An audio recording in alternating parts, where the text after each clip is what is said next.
Episode of the Dudeist Journey podcast. I'm your host, Reverend Phillip K. And as you can see, I'm sporting a full-blown beard today, if you got the video. Yeah, I like to do cosplay. And I went to the big ComicCon in Dallas. It was the FanExpo. You can't use ComicCon because the folks in San Diego trademarked it, so it's Retro Expo, Comic Palooza. They can't use Comic-Con. It's really hilarious. So anyway, I did the Bob Ross Ghostbuster. So I had a big fuzzy wig, grew up with a beard, and I had a poster of Vigo that I had on a thing, on a little palette I had, and some brush out there, and so it was it was a lot of fun. Now, first of all, I have to say I'm sorry if you hear fans in the background. I got my supercomputer system going, and I'm trying to make my first game in Unity. I'm trying to make a Flappy Bird game, but I'm gonna do like a joke version of it. But I'm running into some issues, and so I'm already on that fun path of game development.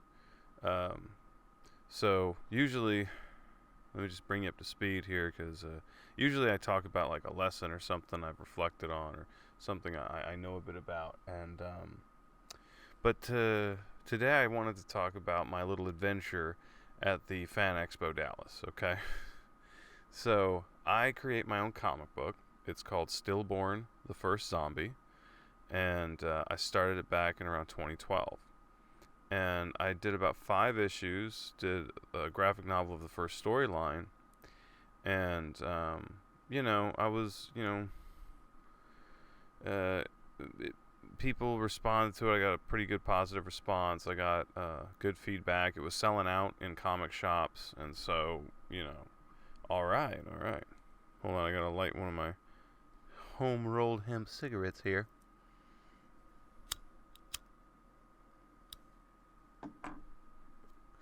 It's late at night. It's like 2 in the morning.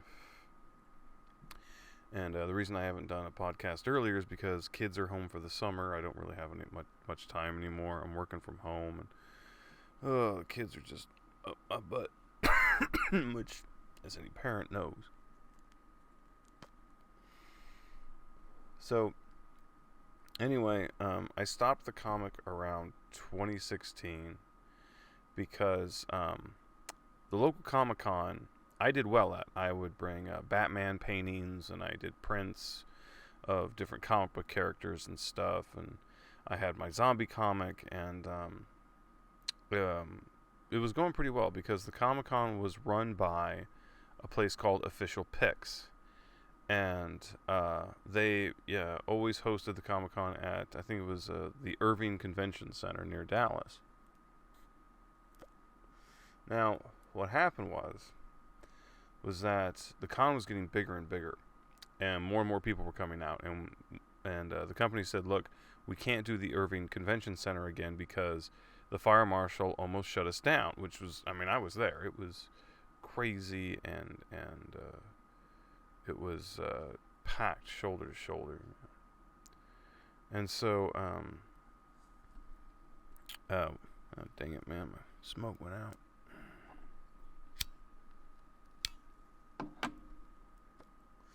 So they said, we got to go to a bigger venue.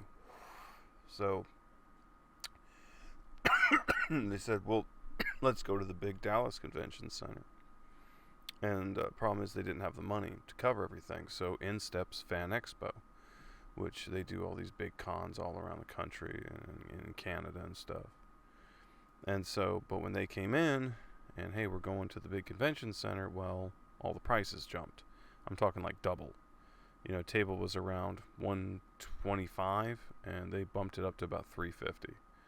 And it's still around that price. It's gone up. It's around like $400 now.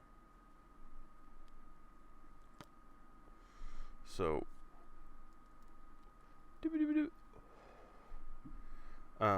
so a lot of the usual con guys, the other comic book guys that I had made friends with, people like Terry Parr and Devin Kraft, they were like, we can't afford to do this anymore, man. We got to figure something else out. So they left, and I ended up leaving too, because when we went to the convention center, I was real excited, but they shoved us in the back. Usually we're near like the comic book artists, and so that way some folks, will come and see you at your table, but they didn't do that. And we were all shoved in the back, and nobody made any money. And a lot of folks, it was really tough, because they're like, this is how I pay my rent. So I didn't go back to the Comic-Con. I did some smaller ones, but then life got crazy. I had to move. Second kid came on the way, so my whole life was very busy, and I didn't get to do the comic again. Well, my friend and I said we're going to start a little business, an entertainment business, and we're going to put out our own books and our own comics. So I started writing novels. I wrote the Ghoul Chaser series. I did a little comic called Don't Make a Movie, which all of them you can get on Kindle right now. And it was going pretty, I was just doing that. And my partner says, hey man, let's do the big Comic-Con again. He pays for it, and we're getting ready for 2020. Then COVID hits, and we're like, okay, we're not doing the con. And it got postponed till 2022. So we're like, okay, look, here we go. We're going to get this done. Now, I start getting my stuff together. I do a new issue of Stillborn, issue number 6. I change the artwork this time to help match the story, so it's more like a Batman the Animated Series, Bruce Timm animation kind of feel. And so I'm getting pretty excited about it. But then we get an email saying they can't find our payment. So I had to go through all the records and all this stuff and pull up, evidence that we made the payment. And it's like, okay, good, we got the payment. All right, we're set. So we get the map, and it's at the big convention center in Dallas, of course, and everyone's starting to come out from under their rocks from, quarantine and stuff. So we're like, this is going to be a big event. And they got like the Hobbit guys, Elijah Wood and all them, and Brendan Fraser's coming, and Michael Rooker, and all these anime folks. And so we're like, this is probably going to be a pretty good show. And Jim Lee was coming, so we were all pretty excited. I really wanted to meet Jim Lee. He's my hero, one of them. So we went out. So when we get the map, we look at it, and sure enough, we are shoved in the back again. We're in the artist alley. It takes up 4 rows in the back, and we have a bunch of big name artists, comic artists and stuff like Sam De La Rosa and stuff around us. So we were like, okay, at least they did that. But when we saw where we were on the map, we were like, oh shit, because the 2020 map was awesome. We were going to have like our own little open corner booth and everything, and it was going to be great. But nope, we're shoved at a 6-foot table in the back. So we get there, and we're all crammed in, and it's like, oh boy. And so my partner Delphine, he doesn't even want to do this. He's like, he looked at that map, and he was like, they're doing the same shit they did to us last time. They're shoving us in the back. We're not going to make any money. I've got work to do for my job. I don't even want to fucking deal with this. But I'm like, look, man, come on, let's go ahead and go. Let's see, let's see what happens, We paid, we waited this long. Let's check it out. So he's like, all right, fine. So I get my my costume, my Ghostbuster Bob Ross costume.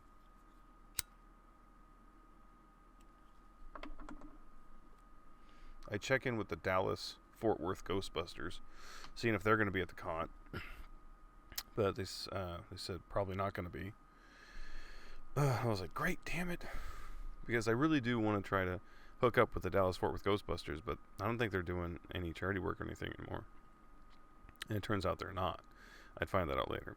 So anyway, we get to the table, we set up, and it's Friday when it opens. Now, usually they let you come in on Thursday and set up, but they wouldn't do that for the small guys, those little guys. Those guys being shoved in the back. No, we had to show up Friday morning before the doors opened at 2. So we're like, fucking great. So we run down there on Friday in the afternoon. We get stuck in traffic, and we finally get there, like I think maybe an hour before the doors open. We run in there, set up our stuff. I get in costume, and I have to run that back to the car. So and it's really hot outside. It's hot and humid. We got this heat wave going on. So I'm in my car trying to change into my costume, and the whole time I'm thinking, how do superheroes do this crap? I'm like, I'm bending over, crouched up, trying to get it on. Oh, it was fucking nuts. Oh. Now I'm wearing a pair of like really tall Doc Martens. I got these 20-hole Doc Martens that they're my nice boots. Problem is they're super stiff because I haven't really broken them in because I don't wear them that much. So they scrape the back of my heels horribly. So I'm running around in these shoes, basically getting blisters on the back of my feet, on the back of my ankles. So we get up there and trying to get folks in. Now my daughter, she wanted to go to a con. You know, she's starting to get into this kind of stuff. She's really into anime, My Hero Academia and stuff. So I was like, okay, you know, come Friday, which is the slower day, and we'll see how it goes. So sure enough, she made a little Five Nights at Freddy's print, and we went out there and we sold them. And so she was feeling pretty good. We only had 3 because the printer broke. So, but she made like $15, you know. We sold them for like $5 a piece and did all right. I sold a couple comics. Now, I was waiting for my Stillborn issue 6, but here's what happened. I got the order, but I misplaced it. And I totally forgot where I fucking put it. And then I was so busy, I completely put it in the back of my head. And then the Comic-Con comes up, and I'm like, where the hell are my comics? And so I contact the agency. They're like, the printer company. And the printer company's like, dude, we sent them to you. They were delivered. You got them. And I'm sitting here going through, and I'm like, oh my God, they're freaking right. And then my Don't Make a Movie comics, those got delivered to the wrong address, so they had to get shipped back out and everything. It was just a mess. But we get there, we sell a couple books, and Friday goes okay. And I'm thinking, I'm hopeful. I'm like, hey, I got my Batman paintings here, and I got my comics, and I got my Ghoul Chaser books. Like this is going to be a great, you know. I think we're going to do okay. Little did I know.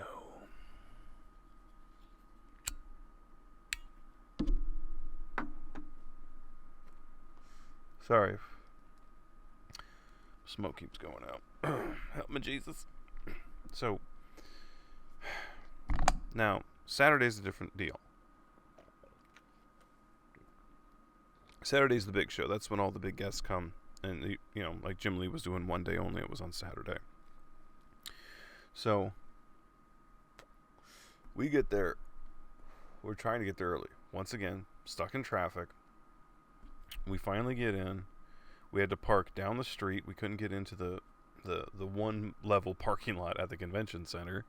They have a bunch of other parking lots around, so we just like went down the street, gave some guy $20. We don't even know if maybe it was his parking lot or not, but we went in and we go to our table and someone is sitting there. Someone is sitting at our table with their stuff out.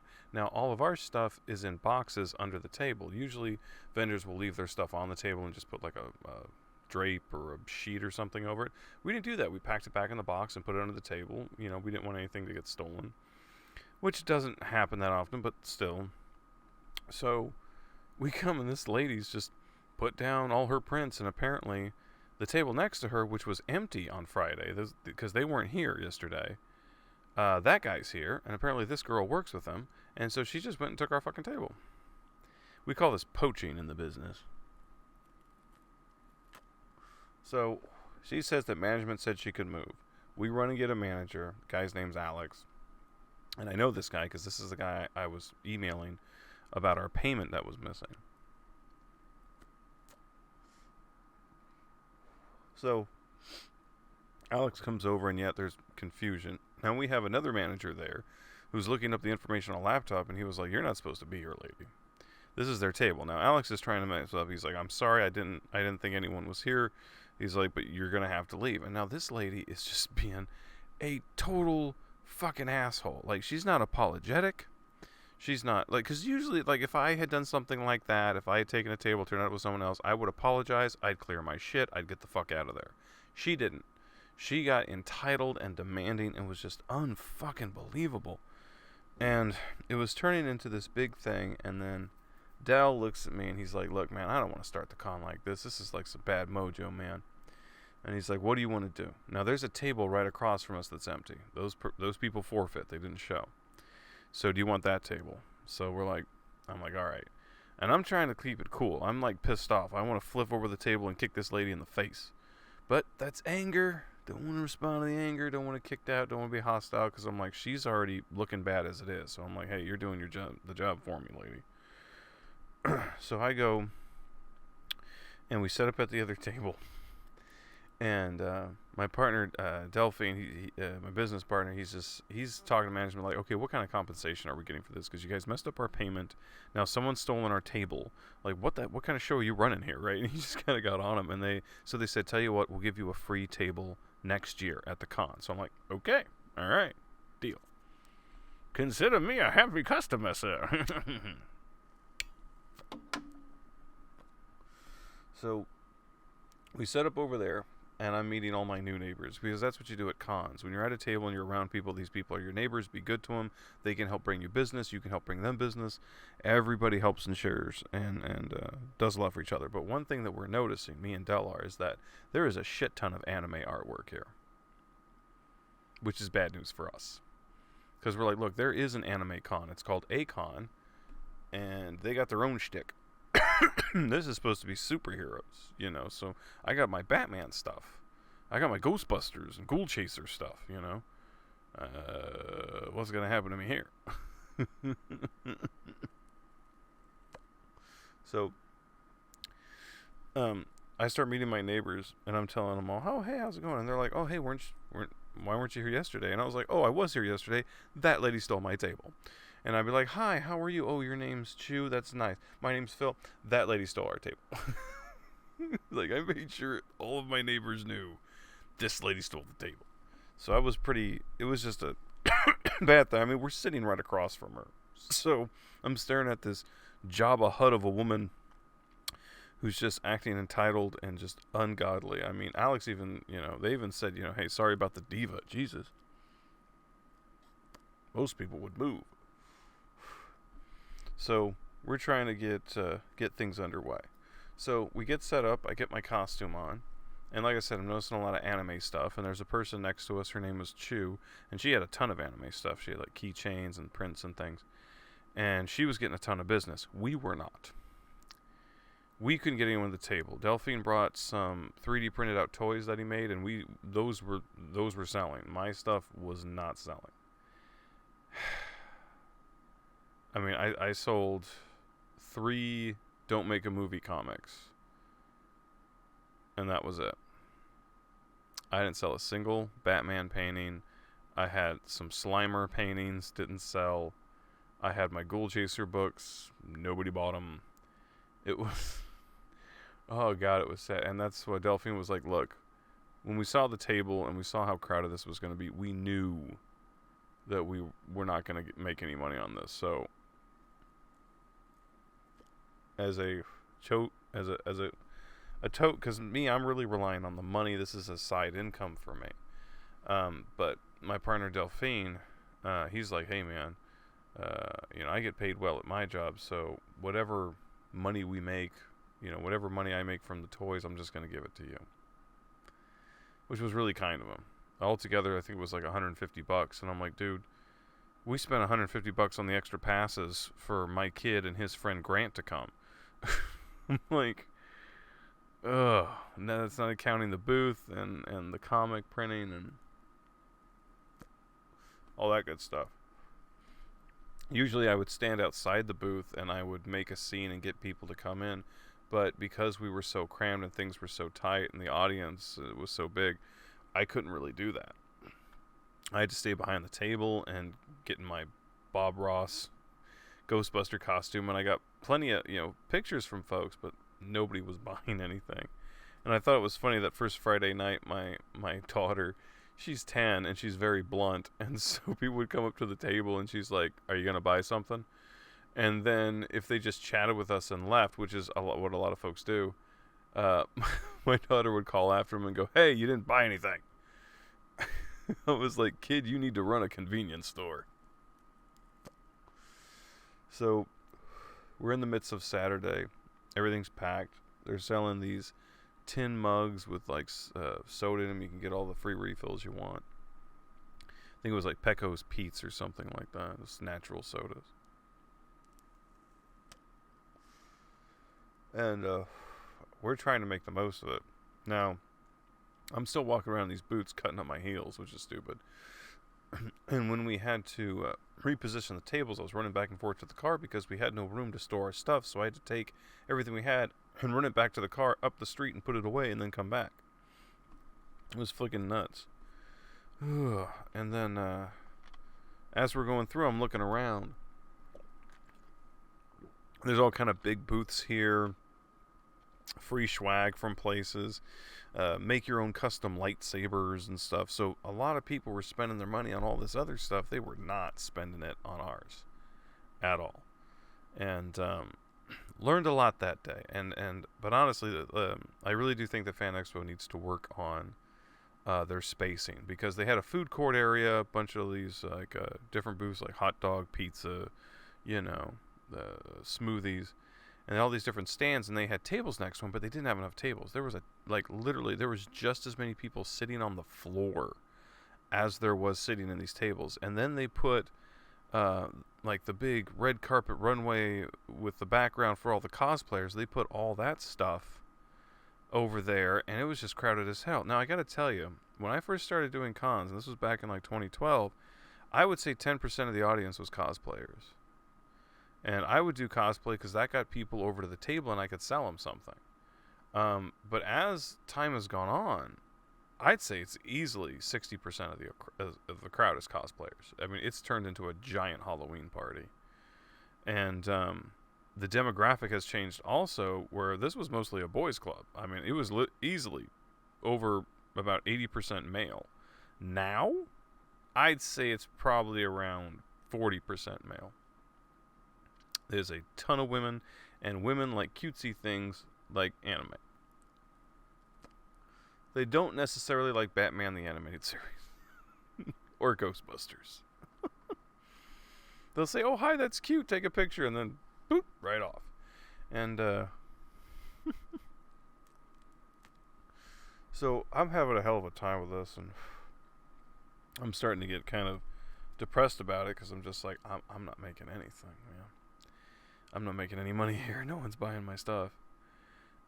So I was able to get I got Sam De La Rosa's autograph. Now, we wanted to go to Jim Lee, but Jim Lee got there around noon, and the place opened at 10. And when it was 7 o'clock, and they closed. And so at about 7:30, 8 o'clock, we're heading for the door, just licking our wounds. And the line for Jim Lee was still out the friggin' door. I'm like, my God, dude. Come on, Friday. Come the whole weekend, man. Just, why can't you big celebrities try and figure this out?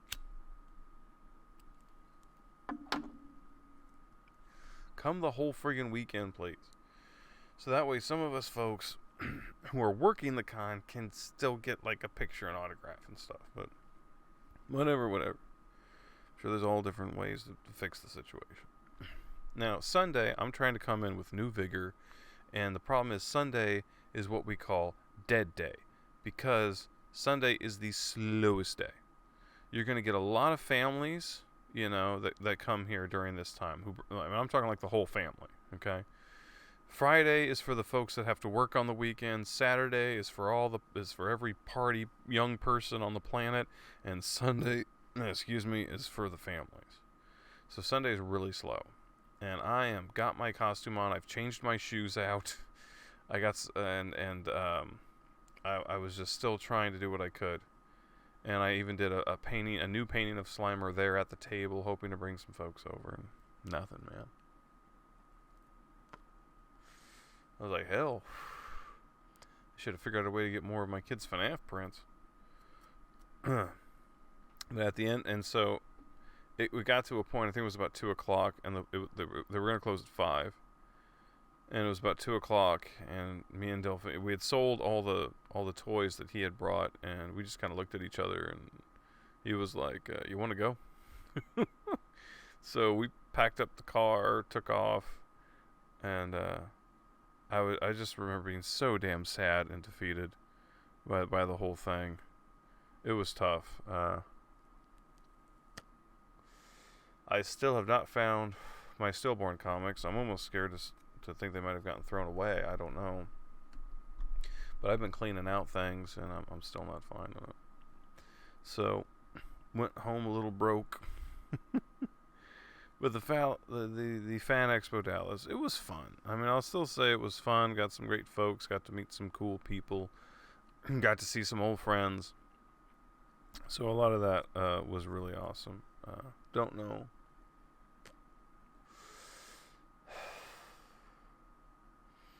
Don't know how it's going to go next year, but I'm definitely going to have to start getting into some of this anime stuff.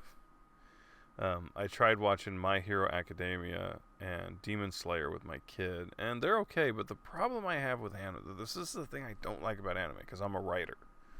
I hate inner monologues, and they are all over the place in animation. You know, they'll be in a fight, and they're like standing there looking at each other, and like, "Arr!"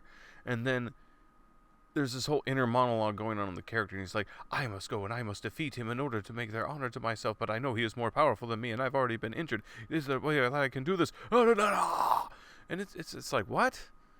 Just fight, or just talk to each other. I mean, supervillains monologue all the time. But for some reason, it's all inside. I've got this new light here, so you can see it reflecting in my sunglasses, and it's like I got eyes. Ooh. But that was the FanExpo Dallas 2022, and like I said, it was fun, learned a lot, and unfortunately did not make a dime. So hopefully next year, since we're not paying for that table, we'll do a little bit better. But like I said, I'm starting to understand what my friends were saying about go hit the smaller cons. The con that we really want to get into is the horror con, because we have a lot of horror stuff. You know, I do a zombie comic, so we want the horror crowd. But the big horror convention around here in Dallas is Texas Frightmare Weekend, and we can't get a freaking table. We haven't been able to get a table in 6 years, because after FanExpo took over and the prices went up, all the small guys, they went to like FanExpo and a lot of the other smaller cons. We had a North Texas comic book show that closed. They were doing okay. They started doing the Urban Convention Center because all the little guys came over to them. But then they hung up their spurs. Now we got the Retro Expo and All Con. So there's still a couple out there, and what they've done, like Texas Framers, and what they've done is they've kept it small. They're like, we don't want to go too big. We don't want to have to go to where we have to raise our prices too high, and don't want to make things too expensive for the vendors, because they really help get the show going, because there's a ton of us. So hopefully we'll be able to get in. We think that what we need to do is create a sub company with a creepy name, because Delphine went to Texas Frightmare Weekend 2022 this year, and he said all of the names of the places were like, you know, Zombie Productions and you know, Undead Cute Gear or whatever. And he says we're going to create a sub company, and we're going to call it Creepy as Fuck Productions, and hopefully that'll get us in. It's all in a name. So, well, this Reverend talks about his crazy artistic ventures. I hope that your artistic ventures are going okay. And like I said, it's not my main source of income, and so that's why the computer programming is a bigger one for me. So when I get that game done, I'll let you know where to pick it up over on the old, you know,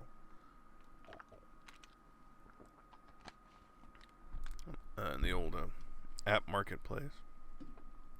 But hey, man, thanks for listening. I appreciate it, dudes. And hope your life is going okay in all this craziness. My next podcast, I'm going to be talking about a pretty serious subject, so I wanted this one to be a little more lighthearted. Thanks for listening. Appreciate it, and I hope you take it easy, because when you take it easy, the dude abides. Thanks for tuning out. See you next time.